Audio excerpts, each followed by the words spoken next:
Hi everyone, I'm super excited to host Tigre Wenrich, CEO of Lab Ventures. Thanks a lot for being on the show. Thanks for having me. Looking forward to it. Take us back to your college days till this date, if you were to share top three career highlights.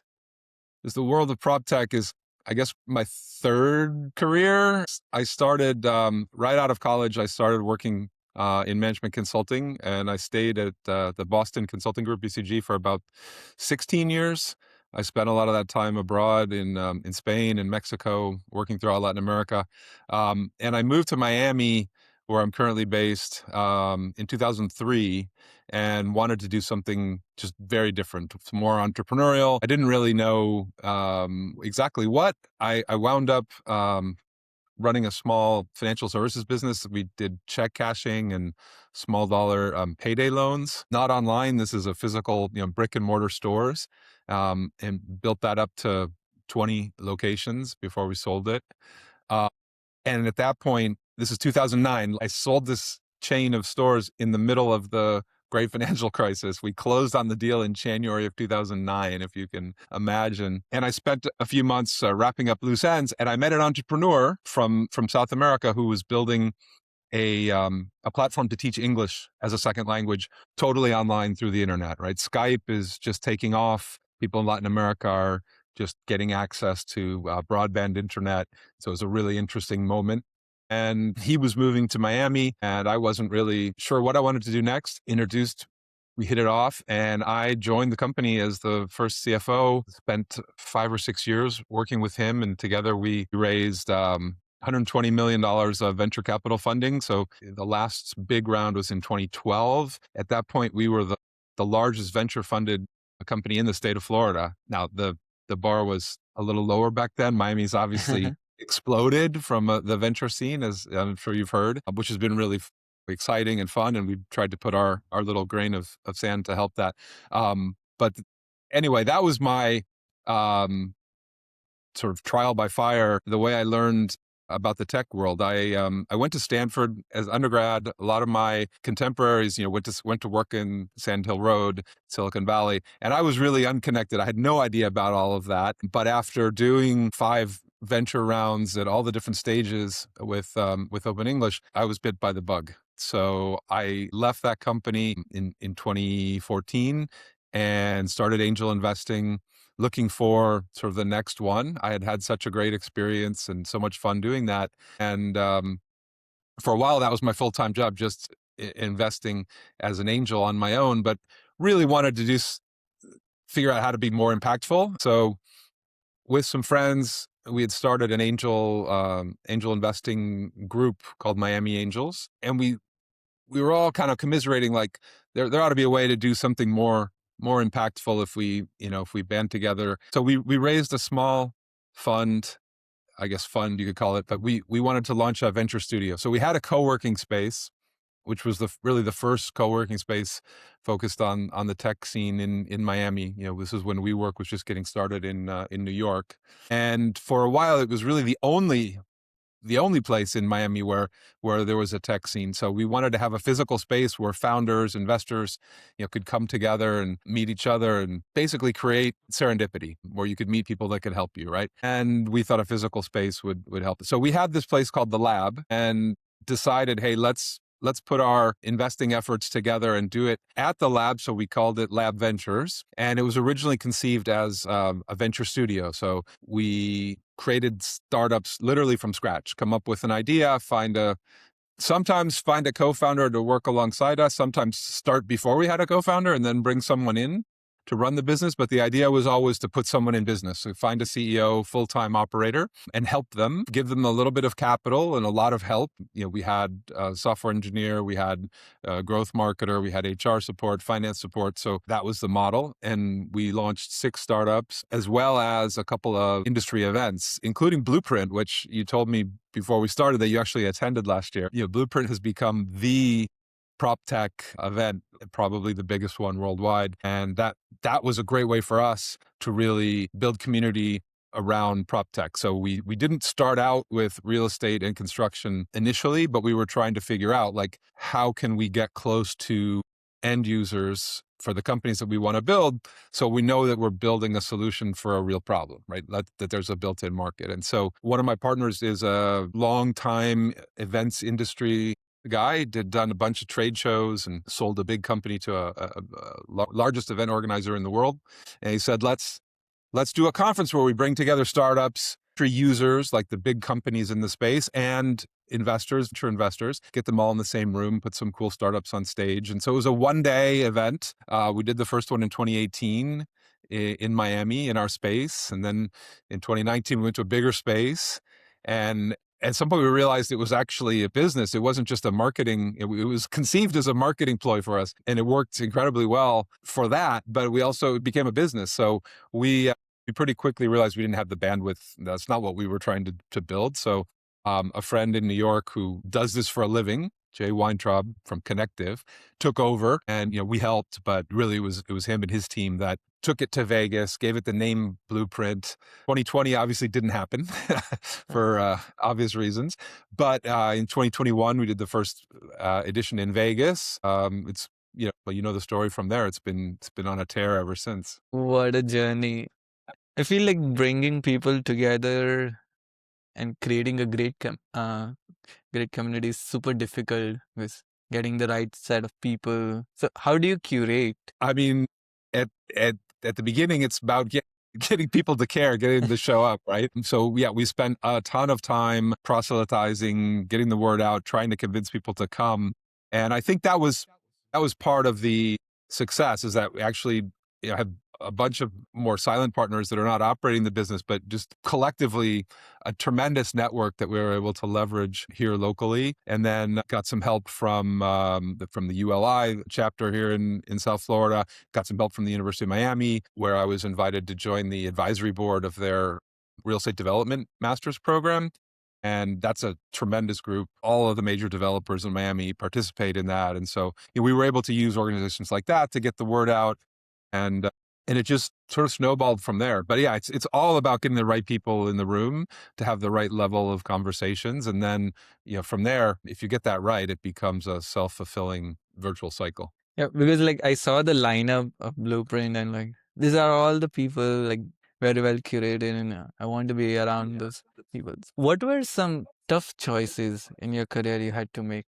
Tough choices. Well, one thing that's been difficult for me is I've never been all that intentional about what to do next. My background in consulting was very much as a generalist. I mean, I was focused on corporate strategy, but worked across all kinds of different industries. And so there wasn't like an obvious next step for me. And so sometimes I've gotten really lucky, like falling into meeting Andres Moreno, the founder and CEO of Open English, where just, being at the right time at the right place. But I've always struggled to sort of, there's not an obvious coming up with the next idea. I think that's probably why I'm not, at the end of the day, an entrepreneur. I've been in the entrepreneur's seat. I've helped build companies, but I'm not the idea guy, right? So, that's been a challenge. The other thing I think that I've learned over all these years is, at least me personally, I think didn't always know when to give up.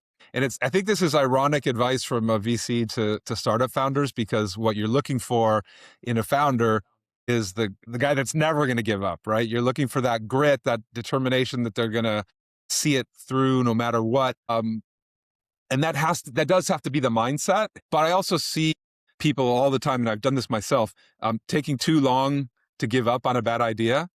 Cut your losses and move on. I've seen way too many founders that waste years sticking it out on a bad idea. So I think, when you're going to fail, if you're going to fail fast, learn from it, but, continuing on at any price. I don't want to go into details to kind of protect the identities, but I had many, many, many years ago in another country.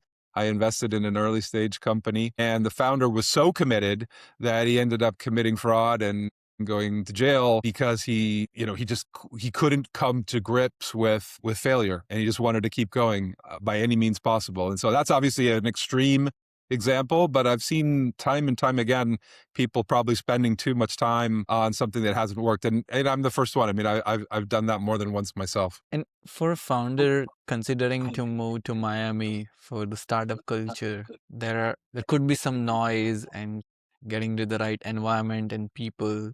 to make the best out of opportunity. Any advice on that side? In terms of coming to Miami, Yeah, coming to Miami and building company. I mean, there's been an ongoing debate for over a decade now about, can you build a company here? Can't you? Is there capital? Isn't there? Clearly you can, and it's become easier with the advent of remote work and the fact that Miami's very much now on everybody's radar. So now it's cool to be in Miami. Probably 20 years ago, if you were a startup and you'd go to Silicon Valley, they'd look at you like, Miami, no, like that. There's no serious people there, right? We had this reputation of being a sunny place for shady people. That's changed 180 degrees. I think Miami is probably a plus, as opposed to a detractor. But some of the knocks are, there's not a deep talent pool tech wise. That's probably true. I think there's been a lot of work put into fixing that. The nonprofits like the Knight Foundation, the universities are all very focused on upping the talent game in terms of computer science, et cetera. And I think that's turning around. I mean, it's improving. Unfortunately, a lot of talented young people still leave Florida to go find a job somewhere else. But the opportunities are exponentially more than they were when I got started doing this 15 years ago. So I think you absolutely can. There's a tremendous support system here. The idea that their capital is also, I think, much more mobile. The idea that, Silicon Valley VCs will only invest the driving distance from their house or their office, that's also completely changed. So capital is more mobile. And the thing that we learned at Open English was, yes, that those first checks, even through Series A, all the seed and pre-seed stuff, like that's hard, and it's probably easier. You kind of have to be more local, and you've got to work like local networks. But once you get to a certain scale, when we were doing kind of $10 million of revenue and hyper growth, all of a sudden it doesn't matter where you are. That no longer becomes an issue. If it's still a very high beta, kind of unclear what's going to happen, um, early check, then people want to maybe be closer. But when you're talking about a real business, that's proven product market fit and it's on a nice trajectory, those kinds of concerns sort of fall off to the wayside. You mentioned earlier about the venture studio and how you help startups. What were some stories and learnings for founders who are considering building now from those days we can borrow? My advice to founders always is, get out quick and get market feedback and experiment. And I'm very much a believer in the lean startup philosophy. Founders, if you haven't read Lean Startup by Eric Ries, it's pretty easy read. It's not a long book, but that philosophy I 100% adhere to. So many times you see people building technology for technology's sake without any real understanding of a problem they're solving, and they take forever to get to market, only to find out maybe they built something incredible in terms of the quality of the build, but it doesn't solve a problem, and no one wants to pay for it, right? And so get out with the simplest product that you can, test it with the market, get some feedback, and iterate. And that's great theoretical advice. I think we didn't do that. If I had it all do it over again, right, I would have started more. I would have spent less time analyzing the market and just go out and try stuff. I think we probably we had a good outcome. We actually launched 6 companies, sold 2 of them, and one of them is still around and doing great. So I feel like, we have a good track record, but if I was going to do it again, I'd want to take more shots on goal and be happy with having lots of failures. But it really, you have to, especially at that early stage where you're just testing ideas, you just, throw it out there and try it. And it doesn't work, move on. We probably spent too much time analyzing each idea and didn't try as many things as we could. If you take that today, where we are with all of these AI tools that can basically replace software engineers, at least for that prototype stage, I think it's just only more true, right? There's no reason. I still see people coming and pitching, I'm going to raise $3-4 million to build a product, and they don't even have a prototype. It's like, no, that's insane. Like, no one's going to do that. Go out, build something spend very little money, build a really terrible prototype, but see if people care, see if it's solving a problem, and if you're getting interest from the market, then you go and you make it more serious and you make it better and you iterate. investing a whole bunch of money to build something where without any market feedback is just it's the biggest mistake that you can make as an entrepreneur. And I see people doing it all the time. And with today's tools, it's cheaper than ever to get a prototype out there. There's no excuse not to be doing that. Point. Sometimes the founders struggle in like go to market, getting more discovery calls, sales. So from what have you seen across all the PropTech startups, what works generally better in this space, the channel and getting customers? Well, I think it depends a lot on what kind of business you are and what part of the market you're going after. And I will say, I mean, I know you focus mostly on the AEC industry, construction tech. We do that, and commercial real estate, residential real estates. We have a pretty broad remit within the world of prop tech, and so it's very different selling to individual real estate agents versus large commercial brokerages versus general contractors versus small trade subcontract. So it depends what you're talking about, and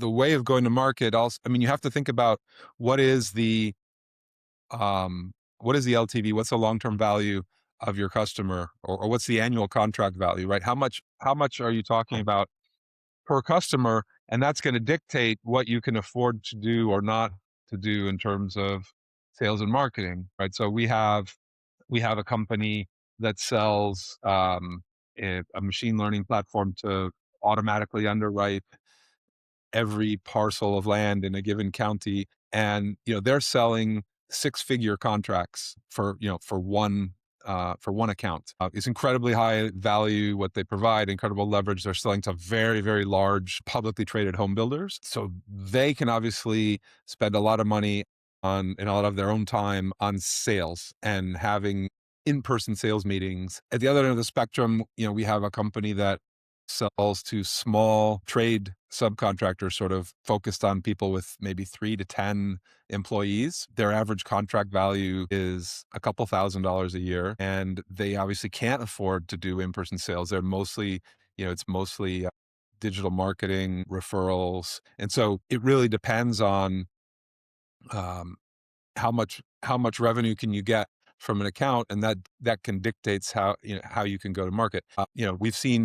We talked about events as a way for us to market ourselves back in the early days of Lab Ventures. We have several companies that have leveraged trade shows as a demand generation channel for selling into construction tech. That you know again, depending on who you're targeting, but that can be a good strategy. And then the ones that are more consumer focused, or sort of that long tail of small professionals, whether it's individual realtors on the real estate side or small contractors on the construction side, like then you have to think about it like a retail consumer business. In the metrics, Mm, everything's different. got it. I'm pretty sure you receive a lot of emails about pitch decks and startup funding. How do you make decisions and evaluate if it's worth investing or even if it's worth talking to this founder? Yeah, we definitely get a lot of cold inbound, and most of it's not very interesting. A lot of it's not even on point. And so,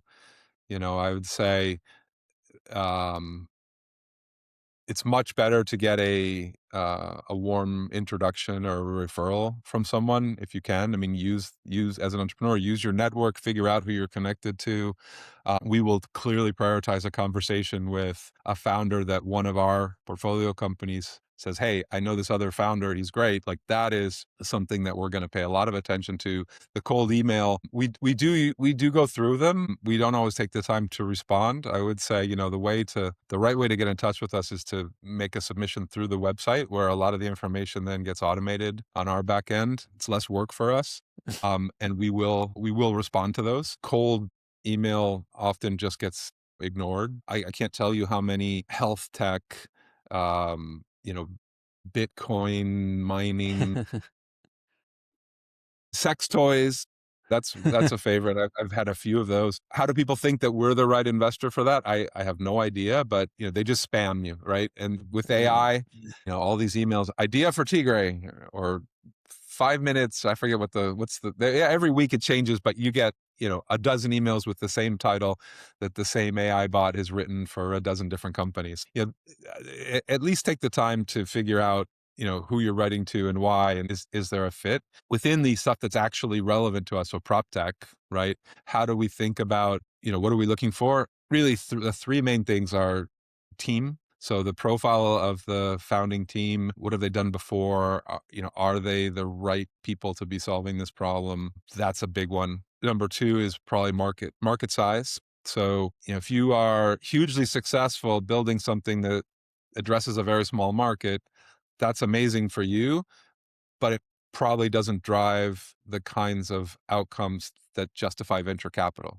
And so it needs to be a big market.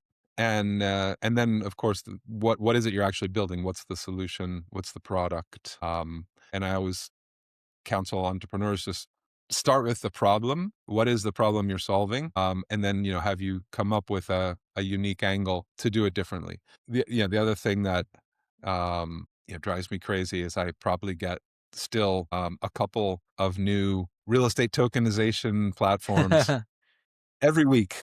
Put your house on an NFT. If you're going to do something, why are you going to do it different? How are you going to do it different? Why will you be better? Why are you going to be the one to succeed? So there's way too many people with following sort of the same idea. It's going to be a lot harder to break through than if you have sort of a unique take, a different way of doing things. How can people listening or watching to this can support you in your mission? Well, come to Blueprint, sign up and come. If you have an interesting new idea and you think you have an advantaged way to attack the market, reach out to us. I say through the website. If you have a connection to us, that's better. But if you don't, feel free to submit to labventures.co on our website. I don't recommend, like I say, cold email. The other thing I'll put a plug in when we'll be announcing this. I don't know when you plan on dropping the podcast, but we'll be announcing this in late March. We're going to experiment with the PropTech entrepreneurship class that I teach at the University of Miami. They're going to open it up to non-enrolled students. It's in person, so if you're not in Miami, this is probably not relevant to you. But anyone who's in Miami and is interested in the kinds of things we're talking about, I mean, that's basically what I cover. Is what is PropTech? How does the venture capital world work? What's the right way to pitch a project?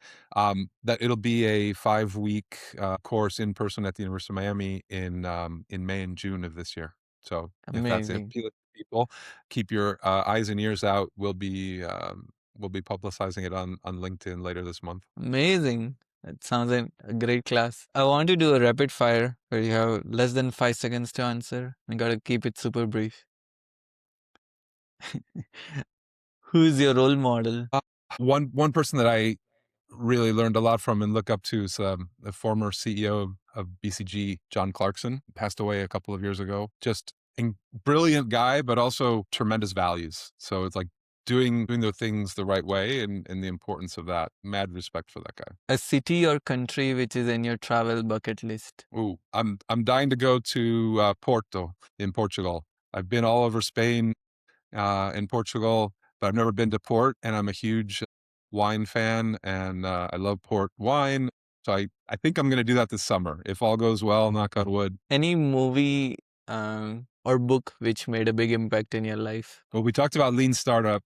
I think for entrepreneurs, that's where I would start. Best piece of advice you have received till date? The best piece of advice I've ever received. I think you're stumping me on this one. Well, I don't know if it's the best, but a good one that's memorable is for entrepreneurs, fire fast and fire faster, which is I see people get stuck in this, again, over analysis, like trying to hire the perfect person. And for as good as you are at interviewing, I used to think I still think I'm pretty decent at it.